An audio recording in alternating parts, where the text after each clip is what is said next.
नमस्कार. पदार्थ रेसिपीज मराठीमध्ये तुम्हा सर्वांचं मनपूर्वक स्वागत. मी आज तुमच्यासोबत महाराष्ट्राची चमचमीत आणि झणझणीत अशी मिसळ पावची रेसिपी शेअर करणार आहे.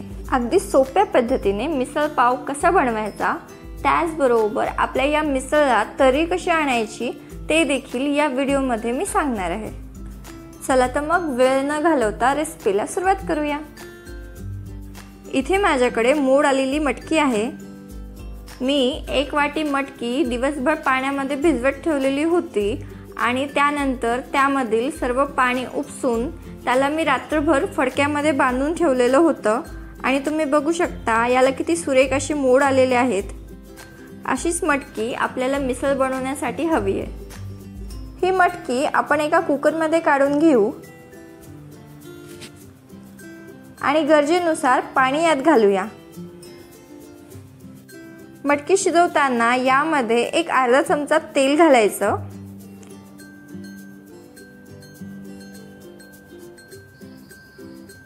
त्याचबरोबर चवीप्रमाणे मीठ देखील घालूया आणि थोडीशी हळद आणि झाकण लावून कुकरला मोठ्या आचेवर याची 1 शिट्टी काढून घेऊ.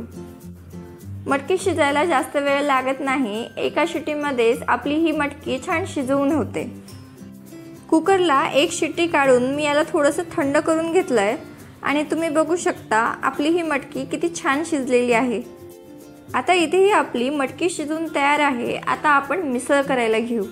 मिसळ बनवण्याकरिता आपल्याला एक वाटण तयार करावं लागेल. त्याकरिता इथे आपण काही मसाले भाजून घेऊया. इथे मी पाव वाटी खोबरं घेतलेलं आहे. खोबरं थोडं मिसळला जास्तच लागतं कारण खोबऱ्यामध्ये भरपूर प्रमाणात तेल असतं, जेणेकरून आपल्या मिसळला तरी छान येते. 3 ते 4 मिनिटे हे खोबरं आपण मध्यम आचेवर छान भाजून घेऊया. इथे आपलं खोबरं छान भाजून झालेलं आहे. आता आपण याला काढून घेऊया आणि याच कढईमध्ये आपण 1 चमचाभर तेल घालून घेऊ. तेल छान तापलं की यामध्ये 2 मध्यम आकाराचे कांदे असे मोठे मोठे कापून घालायचे. कांद्याबरोबरच 5 ते 6 लसणाच्या पाकळ्या आणि एक अर्धा इंच आल्याचा तुकडा देखील कट करून घालायचा. हे सर्व साहित्य आपण तेलामध्ये असे छान परतवून घेऊया.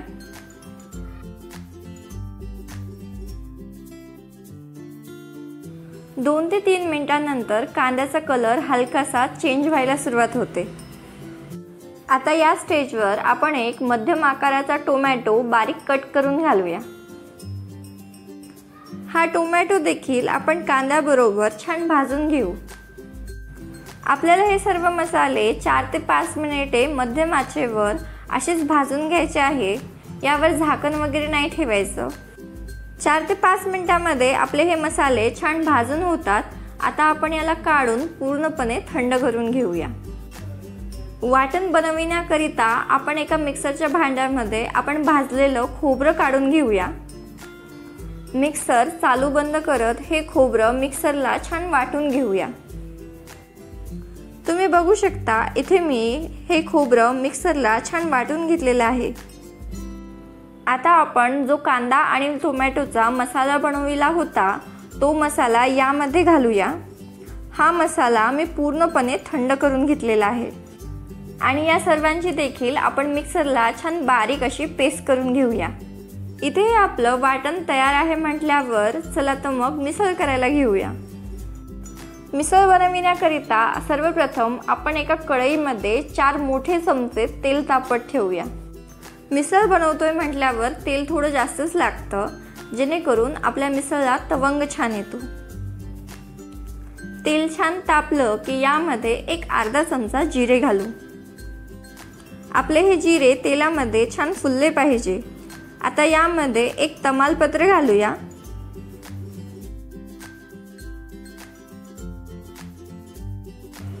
हे मसाले हलकेसे फ्राय झाले की आपण बनविलेलं वाटण यामध्ये घालू.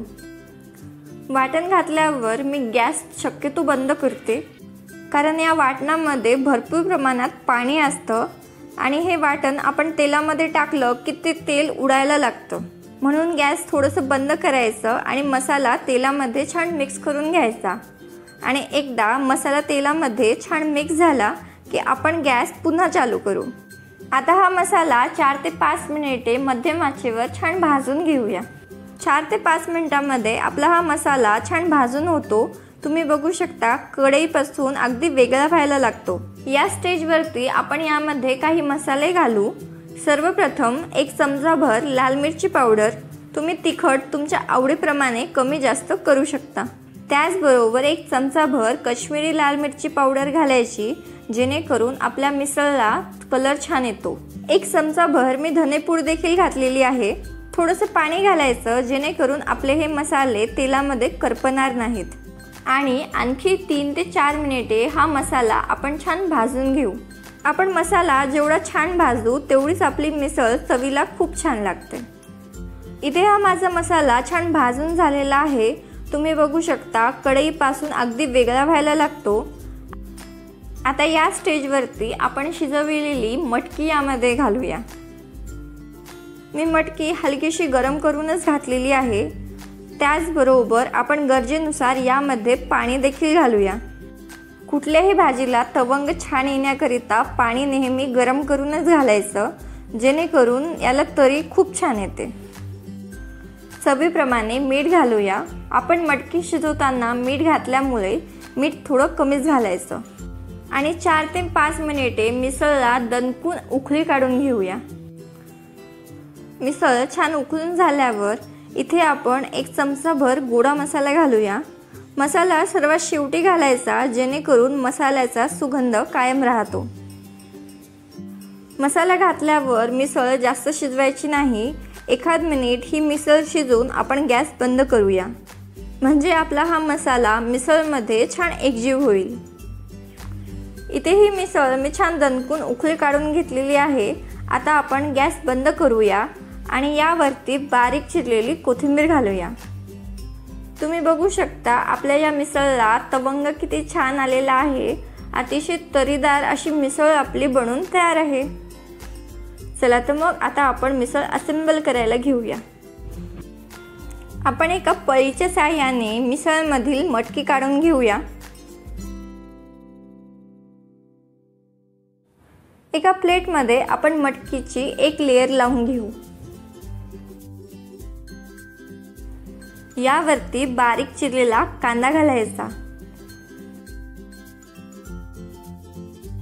आता मिसळमधील महत्त्वाचे साहित्य म्हणजेच फरसाण यावरती घालायचं। अगदी भरभरून आपण फरसाण यावरती घालून घेऊया।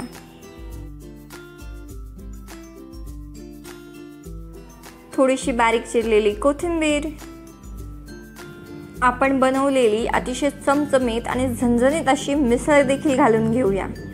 मी थोडीशी वरतून तरी घातलेली आहे, जेणेकरून आपली मिसळ दिसायला खूप छान दिसते। आणि मिसळला डेकोरेट करण्यासाठी आपण वरतून आणखी थोडेसे फरसाण घालू। त्याचबरोबर बारीक चिरलेला कांदा देखील घालू आणि बारीक चिरलेली कोथिंबीर आणि सर्वात शेवटी बारीक शेव। शेव ऑप्शनल आहेत, तुम्ही नाही घातले तरी चालेल। आणि इथे आपली अतिशय चमचमीत आणि झणझणीत अशी मिसळ बनून तयार आहे। इथे आपली अगदी सरळ, सोप्या आणि साध्या पद्धतीने बनवलेली चमचमीत, झणझणीत आणि चविष्ट अशी मिसळ बनून तयार आहे। तर ही रेसिपी एकदा नक्की ट्राय करून बघा आणि तुमच्या प्रतिक्रिया आम्हाला कळवा। मिसळ पाव आहे म्हटल्यावर नक्कीच आपण ही मिसळ पाव सोबत सर्व करूया। अगदी अप्रतिम दिसत आहे। नेहमीप्रमाणे आजची ही रेसिपी आवडली असेल तर व्हिडिओला लाईक करा आणि अशाच नवनवीन रेसिपीसाठी पदार्थ रेसिपीज मराठीला सबस्क्राईब करायला विसरू नका। लवकरच भेटू अशाच एका नवीन रेसिपीसोबत।